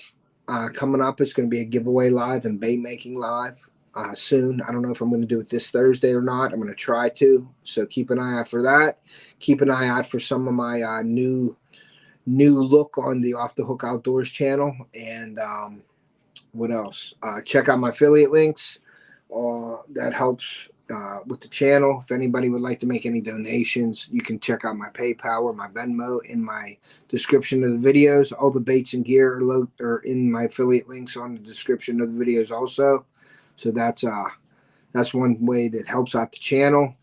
If you'd like to buy any baits off of me, please email me and we can talk about them. We can customize your baits just about any way you'd want. So email me if you're interested. Check out my affiliate links, my Eternal Anglers links. Go check them out. Use my Off the Hook 10 code. You can save 10% on that.